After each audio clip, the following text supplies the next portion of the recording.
Hello railroad modelers and model railroad fans.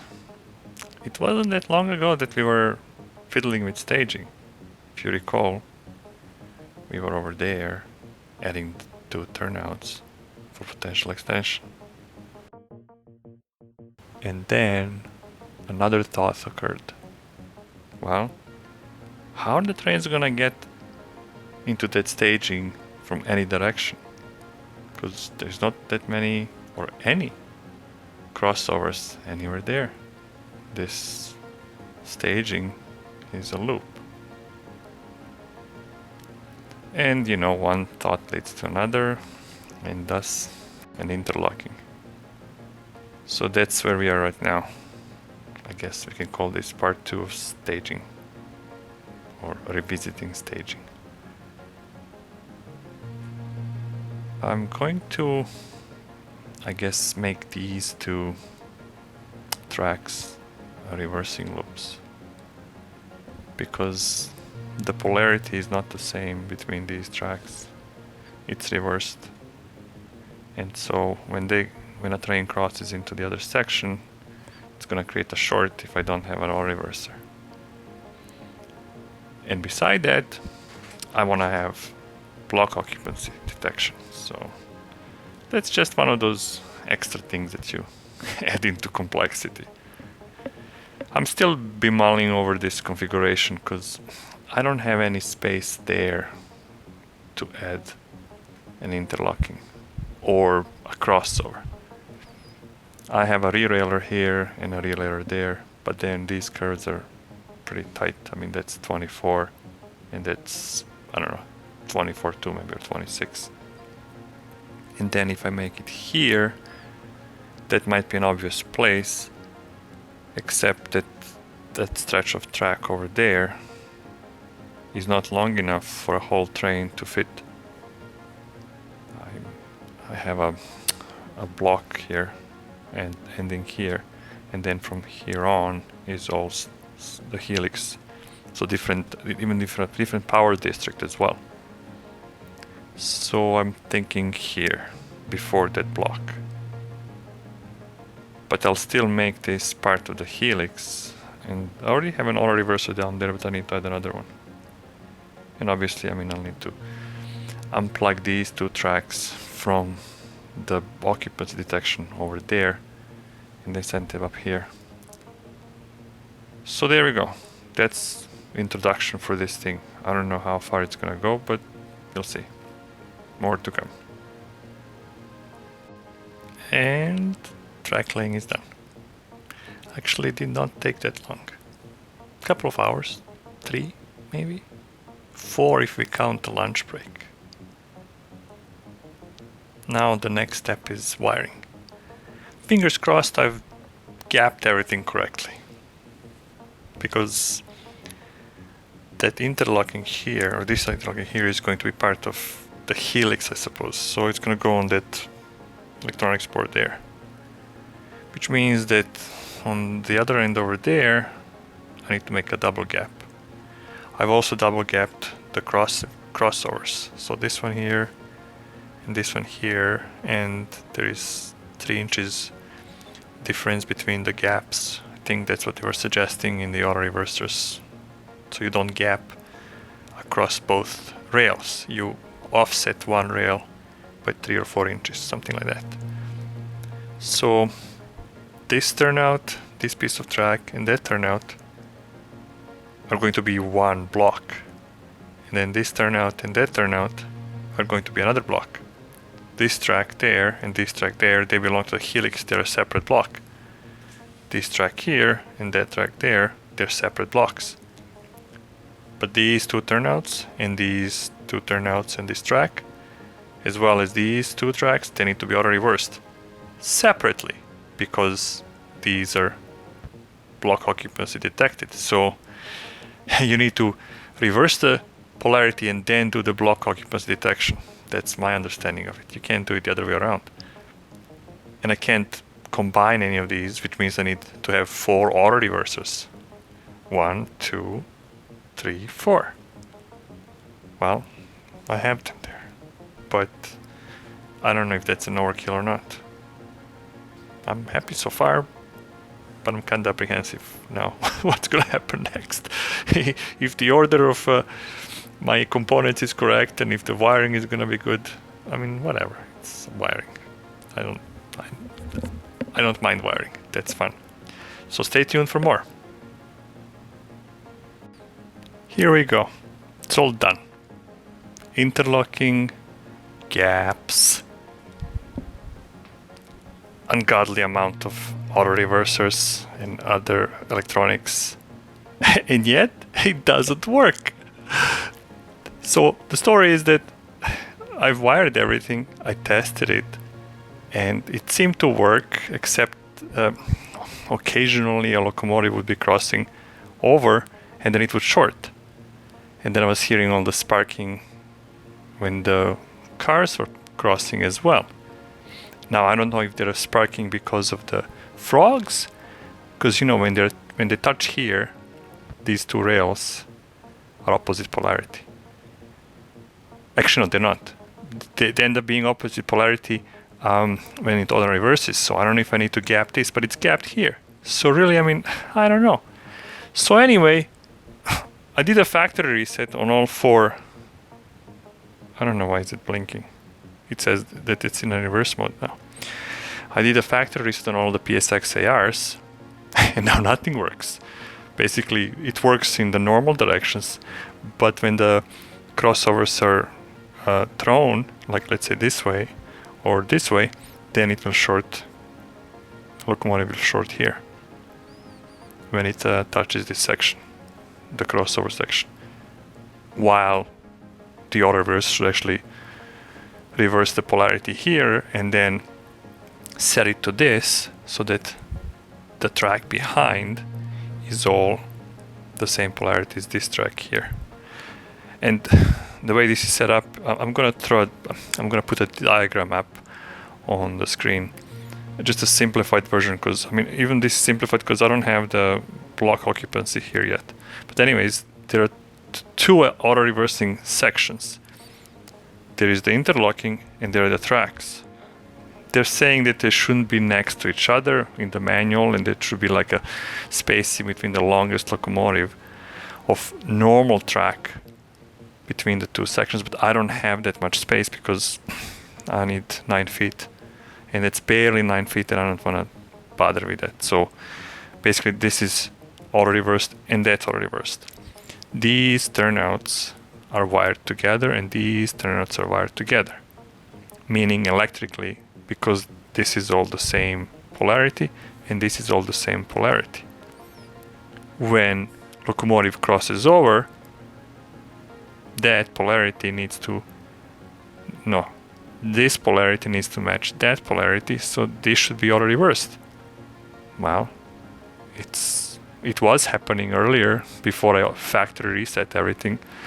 So I'm gonna try to change the delays on these, because right now there's the interlocking is set to 1 millisecond and the tracks before the staging are set to 5 milliseconds, and that's according to the manual. Well, not according, they said set the adjacent auto reversing section to be slower than the first one, or secondary, make it a secondary. So we'll see. I'm gonna play with this, and I posted on the modular hobbyist forum as well, and I also had some comments on my previous video. Someone actually suggested, one of the viewers suggested to do exactly this, and I did it. I mean, while at the same time they were writing this, I guess. Or actually, no, I've done it over the week, and then they wrote a comment, and then whatever. You know, great minds think alike. So that was a really good solution to the previous problem of the staging, adding the interlocking, which would have add routing options on this shell for any direction, basically, including these. These can also go in any direction with this interlocking. Now, if only I can get it to work with auto reverses. So stay tuned. I'm gonna have more videos, I guess. Oh, and here is my random piece of paper with polarities. I'm gonna build a car with polarity painted on it so that I know what's what, because this doesn't work. And really, it's only here that this polarity is messed up. This is my default polarity. green away and red towards. So that's for the rest of the layout. Anyways, more to come. After summoning some of the great DCC and electronics minds on the Model Railroad Hobbies forum, we have figured out the way to solve this, and actually there are multiple solutions to this. Some of them involved more modifications, some of them less. Some of the ideas were to move the interlocking further down. Where am I pointing? Move one set of crossovers further down the line, and then only have one track as one track and the two turnouts part of the track in auto reverse section. The other was to maybe auto reverse here. There was also an idea about basically unwrapping the polarities so that both of the polarities match here, and then the actual interlocking would all be in the normal polarity, and it would be no issue of any shorts. The currently implemented solution was the one where this turnout was actually left in the normal polarity, so it's part of the normal railroad, and only these three and these two tracks are part of the auto reversing. And that was one half of the solution. The other half was actually to make these turnouts primary section, so there is no delay on them. There's only 1 millisecond, which is a fast fuse, basically speed of auto reversing, and then the tracks are set to a delay of probably 5 milliseconds or something. Maybe these were actually increased. I don't remember. Maybe I've increased this to like several milliseconds, and these are like now at 8. Either way, with that delay, the things work. And let's not forget my favorite New Haven Fairbanks Morse locomotive. Well, I managed to damage the lock sound decoder on it, because I was using that to test previously this interlocking, and I guess every time the locomotive went over the short, it was damaging the electronics inside the decoder. So now this locomotive shorts after a few seconds. You increase the throttle, and then it will just kind of go and then stop and reset. So lesson learned: do not use expensive decoders. Locomotives use some junk cheap decoder, and just put it in the locomotive and then test every time you have something like this. So let's see it go. I mean, there is a train, and right now we are in the straight position, so it's gonna go straight through, but I'm gonna change the interlocking there, and there we are here. I don't know if you can see that. I'm gonna throw these two turnouts. So now we've thrown these two, and we should be going the opposite way. And if all goes well, I've not tested this since yesterday. It worked yesterday. It should work today too, and it did. So there we go. And I mean, there might be some arcing, but I don't hear it as much, and it has to do with the delays in the PSX ARs. So let's stop, and let's close these now and go back. So we'll go back on this track now, and then we'll try the other crossover. And you can see that some of the PSXAR are blinking. That means that that section of track is in the auto reverse mode. Once this locomotive is done there, I'm going to stop it here, and then we'll switch these crossovers here. Okay, I'm not set up the crossovers to work on a single command, so let's just go forward through here, and we'll go slowly, and it works. I mean, because these two tracks are opposite polarities. And you can hear some arcing when the cars cross over it now. I don't know if because the wheels are touching the frogs, as I said, or it's really due to the polarity reversal. But it works. And that's the important part. So let's just go back here. And oh no. Should have done this. There we go. So let's just go back. Now, this solution is very complicated. I mean, there is 4 PSXARs and whatnot, and after reading all the comments from the Model Hobbyist forum on the thread I posted, I'll post a link in the description to that thread. Maybe somebody else finds it interesting or useful on their layout. And the solutions, some of the solutions that were proposed are much simpler, and I think that this solution should be just KISS, you know, keep it simple, stupid.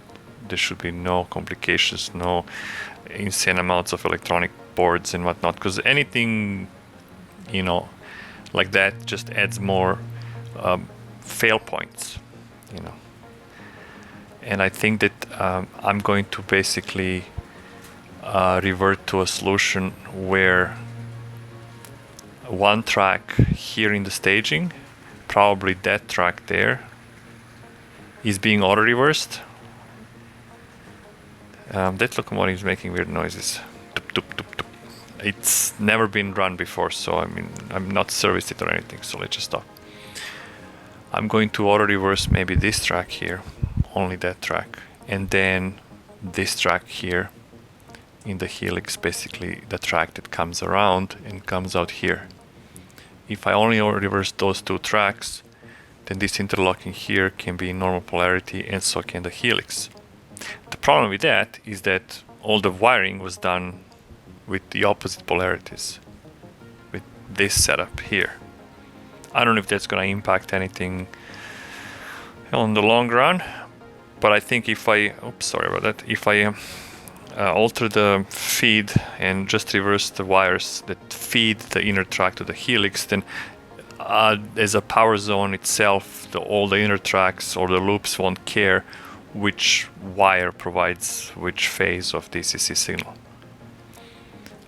And then I wouldn't need any of the PSXRs. I mean, I would need 2, obviously, one down for this track and one for the up track, but I mean, they can stay here. And the interlocking itself would be on proper polarity. Both tracks would be on the same polarity. And then this track would just auto-reverse for the side of staging, on this side of the staging, basically. You know, once it reaches the end there, it will either flip or not, depending if you're coming this way or you're going back. This track will probably be set to default polarity, which is this one, and then this is what's needed on that side of the isle or peninsula, and then that's going to be the auto-reversing polarity. Anyways, that's for this video. I guess I rambled long enough and it's gotten long, so I'll wrap it here. Hopefully you found all of or some of this useful, and I'll see you in the next video. Thanks for watching.